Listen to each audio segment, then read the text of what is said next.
एक दिन बुद्ध श्रावस्ती के ही एक गांव में भिक्षाटन के लिए पहुंचते हैं। जब बुद्ध गांव में प्रवेश करते हैं तो देखते हैं कि पूरे गांव में सन्नाटा छाया हुआ था। दूर दूर तक कोई व्यक्ति नजर नहीं आ रहा था। बुद्ध उस गांव के पहले द्वार पर जाते हैं और कहते हैं भिक्षाम देहि, परंतु भीतर से बाहर कोई नहीं आता। बुद्ध दूसरे द्वार पर जाते हैं परंतु कोई दरवाजा नहीं खोलता। बुद्ध तीसरे द्वार पर जाते हैं परंतु उसमें से भी कोई व्यक्ति बाहर नहीं आता। फिर अचानक एक दरवाजा खुलता है जिसमें से एक व्यक्ति बाहर निकलता है। वह जल्दी से बुद्ध का हाथ पकड़ता है और उन्हें अपने घर में ले जाता है और कहता है क्षमा करें बुद्ध, परंतु इस समय आप बाहर नहीं जा सकते। उंगलीमल को श्रावस्ती की सीमा पर देखा गया है। सभी गांव वाले डर के मारे अपने घरों की खिड़कियां दरवाजे बंद करके बैठे हुए हैं। बुद्ध उस व्यक्ति से पूछते हैं, कौन है ये उंगलीमल और इससे इतना भय क्यों? वह व्यक्ति कहता है, उंगलीमल एक राक्षस है। उसे जो भी मनुष्य मिलता है, बच्चा, वृद्ध, स्त्री या पुरुष, यहां तक कि सन्यासी भी, वह किसी को भी नहीं छोड़ता। महाराज प्रसन्नजीत के सैनिक भी उससे डरते हैं। बुद्ध उस व्यक्ति से पूछते हैं, क्या वह यह सब धन के लालच में करता है? वह व्यक्ति कहता है, नहीं, धन का उसे कोई लालच नहीं है। वह जब भी किसी मनुष्य पर वार करता है तो उसकी उंगली काटकर अपने गले की माला बनाता है, इसलिए उसका नाम उंगलीमल पड़ गया। और यह भी सुना है कि जब उसके गले की माला में 100 उंगलियां पूरी हो जाएंगी, उसकी विनाशक शक्तियां और भी ज्यादा बढ़ जाएंगी। बुद्ध कहते हैं, आभार आपका, आपने मुझे उसके बारे में बताया। वह व्यक्ति कहता है, कृपा कर आप बाहर ना जाएं, वह आप पर भी वार कर सकता है। बुद्ध कहते हैं, भय से अपनी राह छोड़ दो, ऐसा मैंने कभी नहीं किया। मुझे भिक्षा मांगता देख जन जन के हृदय में उंगलीमल का भय कम होगा। वह व्यक्ति कहता है, नहीं बुद्ध, आप मत जाइए, वह बहुत खतरनाक है। बुद्ध कहते हैं, वह खतरनाक नहीं, दुखी है और मुझे उसके पास जाना होगा, उसे मेरी आवश्यकता है। इतना कहकर बुद्ध उस व्यक्ति के पास से चले जाते। कुछ दूर चलने के बाद बुद्ध वन में प्रवेश करते। वन में चारों ओर एक सन्नाटा छाया होता है। दूर दूर तक ना कोई मनुष्य और ना ही कोई पशु दिख रहा होता है, परंतु बुद्ध अपने मार्ग में आगे बढ़ते रहते हैं। अचानक बुद्ध के सामने उंगलीमल आकर खड़ा हो जाता है। उसका रूप इतना डरावना होता है कि कोई भी व्यक्ति उसे देखकर भयभीत हो जाए। उसके गले में उंगलियों की माला होती है, चेहरा और हाथ रक्त से सने होते हैं और शरीर बलशाली होता है। उसका रूप इतना भयानक होता है कि किसी भी साधारण व्यक्ति के प्राण तो उसे देखते ही निकल जाए, परंतु बुद्ध पर उंगलीमल के डरावने रूप का कोई असर नहीं होता। बुद्ध कुछ क्षण तक एक शांत मुस्कुराहट के साथ उंगलीमल की तरफ देखते हैं और फिर इसकी बगल से निकलकर अपने मार्ग में आगे बढ़ जाते हैं। बुद्ध को ऐसा करते देख उंगलीमल को समझ नहीं आता कि उसके साथ यह क्या हो रहा है। वह मन ही मन सोचता है कि मुझे देखकर लोग या तो भाग जाते हैं या मुझे देखकर ही मर जाते हैं या फिर मुझसे अपने प्राणों की भीख मांगने लगते हैं। मैंने कई सन्यासियों को भी मारा है, परंतु मैंने आज तक ऐसा कोई व्यक्ति नहीं देखा जो मुझे नजरअंदाज करके अपने मार्ग में आगे बढ़ जाए। या तो इसने मुझ पर ध्यान नहीं दिया या फिर हो सकता है कि यह देख ही ना सकता हो, परंतु मुझे इससे क्या, मुझे तो अपनी उंगलियों की माला पूरी करनी। उंगलीमल बुद्ध को आवाज लगाता है, ए साधु रुक। बुद्ध उंगलीमल को नजरअंदाज करते हैं और अपने मार्ग में आगे बढ़ते रहते हैं। उंगलीमल और क्रोध में भरकर बुद्ध को आवाज लगाता है, ए साधु रुक। बुद्ध फिर से उंगलीमल को नजरअंदाज कर देते हैं और अपने मार्ग में आगे बढ़ते रहते हैं। उंगलीमल तीसरी बार बहुत ज्यादा क्रोध में भरकर आवाज लगाता है, ए साधु रुक। बुद्ध रुकते हैं। उंगलीमल बुद्ध के पास जाता है और कहता है, मेरे आदेश देने के बाद भी तू रुका क्यों नहीं? बुद्ध कहते हैं, मैं तो बहुत पहले ही रुक चुका हूं, तुम ही चलते जा रहे।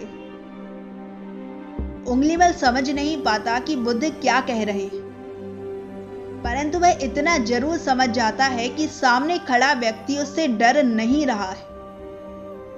उंगलीमल बुद्ध को डराने के लिए चिल्लाकर पूछता है, ए साधु, तुझे मुझसे भय नहीं लग रहा है? मैं आदि मानव हूं। बुद्ध कहते हैं, नहीं, तुम मानव हो। बुद्ध की यह बात उंगलीमल के हृदय पर लगती है।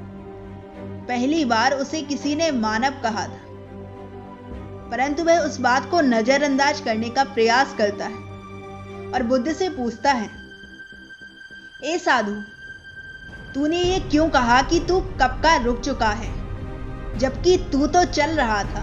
और तूने ये क्यों कहा कि मैं नहीं रुका?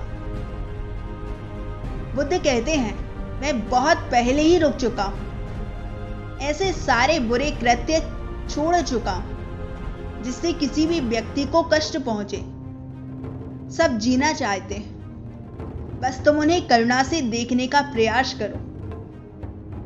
बुद्ध के ये शब्द दोबारा से उंगलीमल के हृदय पर चोट करते हैं, परंतु वह दोबारा से बुद्ध की बातों को नजरअंदाज करने का प्रयास करता है और इस बार वह और क्रोध में भरकर बुद्ध की गर्दन पर अपनी कटारी रख देता है, जिससे वह लोगों की हत्या किया करता था, और बुद्ध से चिल्लाकर कहता है, नहीं, मानव में ना प्रेम है ना करुणा है, सिर्फ छल और कपट है।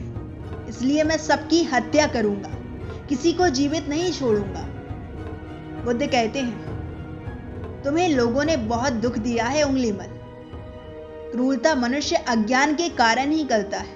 ईर्ष्या, द्वेष, मोह, माया, ये सभी अज्ञान की ही संतानें हैं। परंतु वह व्यक्ति ही है जिसमें दया, करुणा, सद्भाव और समझ का उदय भी होता है। उंगलीमल यदि जीवन में क्रूर और निष्ठुर लोग हैं तो दयावान भी हैं।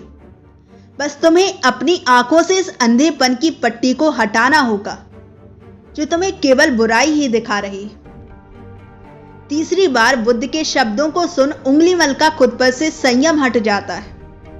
उसे समझ नहीं आता कि पहली बार उसे अपने आप इतना कमजोर क्यों महसूस हो रहा है।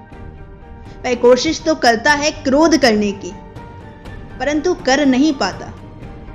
वह बड़ी हिम्मत जुटाकर क्रोधित होने का नाटक कर बुद्ध से कहता है, तुम और व्यक्तियों जैसे नहीं हो।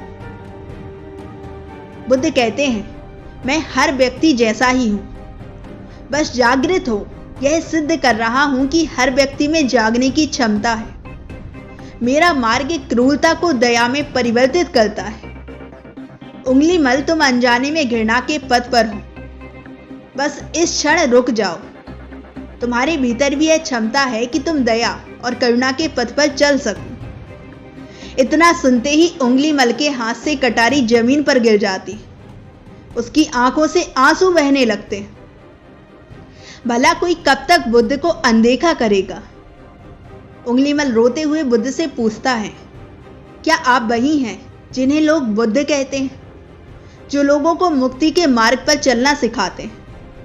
बुद्ध कहते हैं, हाँ, मैं वही हूं और तुम्हें भी मुक्ति के मार्ग पर ले जाना चाहता हूं। उंगलीमल कहता है, परंतु मैं अब बहुत दूर निकल गया हूं। मैंने बहुत हत्याएं करी, बहुत पाप करे। अब मैं चाहकर भी वापस नहीं लौट सकता और मेरा वापस लौटना असंभव है। बुद्ध कहते हैं, असंभव कुछ भी नहीं, जब जागो तभी सवेरा। उंगलीमल कहता है, मैं अब पुनः जीवन की ओर नहीं मोड़ सकता। बहुत देर हो चुकी है। बुद्ध कहते हैं, तुम में इतनी चेतना है कि तुम जानते हो कि जो तुमने अब तक किया वह बुरा था। इसका अर्थ यह है कि तुम जानते हो कि क्या अच्छा है और क्या बुरा। उंगलीमल, जिस दिन तुमने अच्छा कार्य करना शुरू कर दिया उस दिन से तुम्हारा एक नया जीवन शुरू हो जाएगा। उंगलीमल कहता है, मैं कितने भी अच्छे कार्य क्यों ना कर लूं, परंतु लोग मुझे उसी दृष्टि से देखेंगे और मुझे चैन से जीने नहीं देंगे। बुद्ध कहते हैं, उंगलीमल, यदि तुमने हिंसा का मार्ग छोड़ा तो मैं तुम्हें मार्ग दिखाऊंगा, तुम्हारा संरक्षण करूंगा, तुम्हें लोगों की घृणा से बचाऊंगा। बस पहला कदम तुम्हें ही उठाना होगा। उंगलीमल पूछता है, क्या यह हो सकता है? बुद्ध कहते हैं, अवश्य हो सकता है। तुम में असामान्य बुद्धि है। तुम परम सत्य के पथ पर बहुत आगे जाओगे। उंगलीमल रोते हुए बुद्ध के चरणों में गिर पड़ता है और कहता है, मैं आपको वचन देता हूं कि मैं सारे बुरे कृत्य छोड़ दूंगा और आपके पीछे करुणा के पथ पर चलना सीखूंगा। कृपा कर आप मुझे अपना शिष्य बना लीजिए। बुद्ध कहते हैं, मैं शिष्य नहीं बनाता, बल्कि व्यक्ति स्वयं मेरे संग से जुड़ता है। उंगलीमल उसी समय बुद्ध का भिक्षु बन जाता है। दोस्तों, इस कहानी से हमें सीखने को मिलता है कि लोग सोचते हैं कि उन्होंने बहुत सारे गलत काम किए हुए हैं। अब इन गलत कामों को सुधारने के लिए कोई भी विकल्प नहीं है। पर इस पर गौतम बुद्ध कहते हैं कि चाहे आपने अब तक कितने भी बुरे काम किए होंगे, अगर आप एक विचार को अपने मन में लाते हैं कि अब मुझे कुछ सही ही करना है, तो वही विचार आपके रूपांतरण का कारण बन सकता है। पर सबसे जरूरी बात यह है कि क्या तुम पहला कदम उठाने के लिए तैयार हो? दोस्तों, आपको कहानी कैसी लगी नीचे कमेंट बॉक्स में कमेंट करके जरूर बताएं। और वीडियो अगर पसंद आई हो तो वीडियो को लाइक करें, अपने दोस्तों के साथ शेयर करें। साथ ही अगर आपने अभी तक हमारे चैनल को सब्सक्राइब नहीं किया है तो चैनल को सब्सक्राइब करके बेल आइकन पर प्रेस करना बिल्कुल ना भूलें।